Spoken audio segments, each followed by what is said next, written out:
خلاف کیسے آپ نے درج کر دیا جبکہ ڈسکلیمر ہوتا ہے ہر پروگرام کا کہ جو بھی اس میں ایک گیسٹ آتا ہے اس کا کہے ہوئے باتیں جو ہوتی ہیں وہ ان کی ذمہ داری انتظامیہ پر نہیں ہوتی ہے.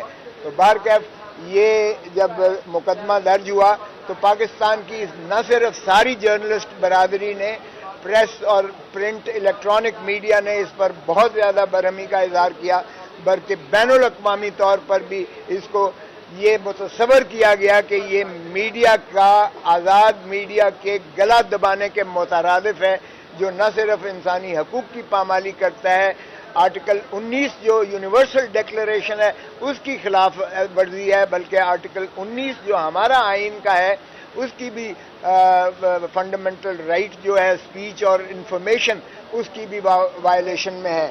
تو یہ جب ہوا تو آج اس کی سنوائی نوٹس کے بعد لگا ہوا تھا.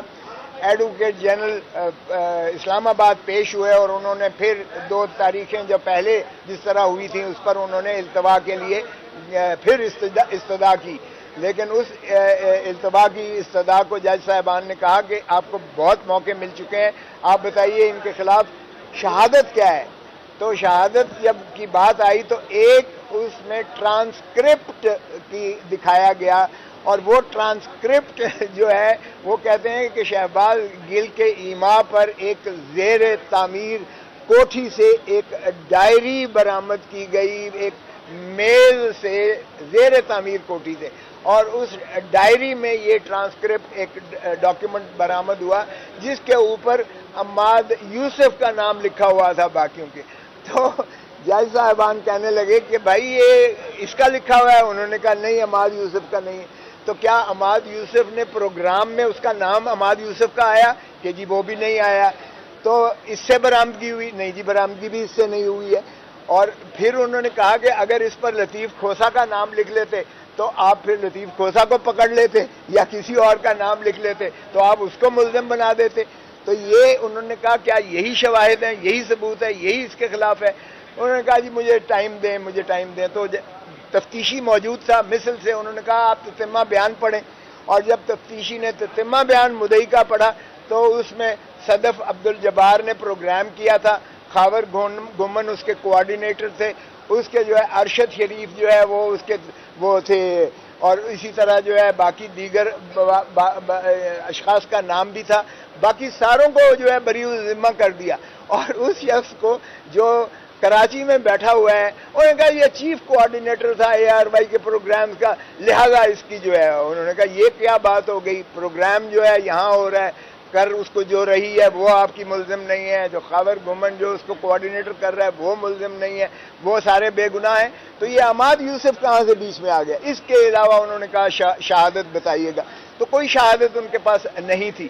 اس لیے جج صاحبان نے کہا کہ ٹھیک ہے ہم آپ کو آخری موقع دے رہے ہیں، لیکن اگر یہی شہادت ہیں تو آپ سوچ لیں کہ اس کے بعد بھی کوئی جواز بنتا ہے. تو میں نے عرض کی کہ جناب اس سے بین الاقوامی طور پر بھی ہماری صحافی برادری پر، ہمارے جو ہے پاکستان کے امیج پر کہ یہاں بنیادی حقوق کو کس طرح سے پامال کیا جا رہا ہے اور کس طرح سے آزادی صحافت کا گلا گھونٹا جا رہا ہے، یہ دنیا ساری میں ایک شور و غوغا ہے. اور پاکستان کے صحافی بھی اس سے اس قدر خائف ہو رہے ہیں کہ وہ اب کوئی بھی پروگرام کرنے سے پہلے جو ہے ان کو اسی خوف کے تحت کہ ہمارے اوپر بھی ویجنگ وار اگینسٹ پاکستان، یعنی اندازہ کریں میوٹنی، بغاوت.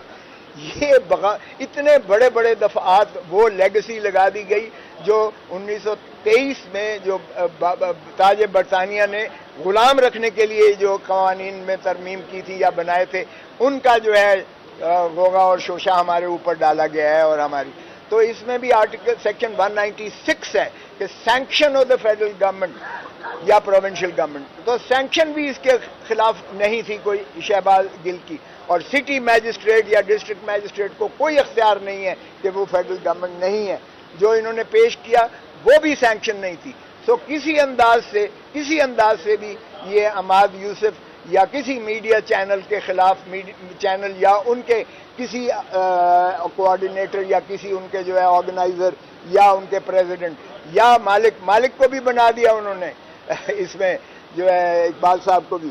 تو وہ بھی ان کو بھی بری ذمہ قرار دے دیا گیا تفتیش میں. عماد یوسف کو پک کیا گیا تھا اور یہ پک اینڈ چوز بھی یہ ڈسکرمنیٹری تھی, یہ بادی النظر میں یہ آئین کے متصادم تھی. بہرکیف اب انہوں نے 2 ہفتے کی تاریخ دی ہے اور کہا ہے کہ اس پر جو ہے حتمی فیصلہ کیجئے گا اور کریں گے. سو یہ بنیادی حقوق سے متصادم تھا اور اس میں آپ کی جو ہے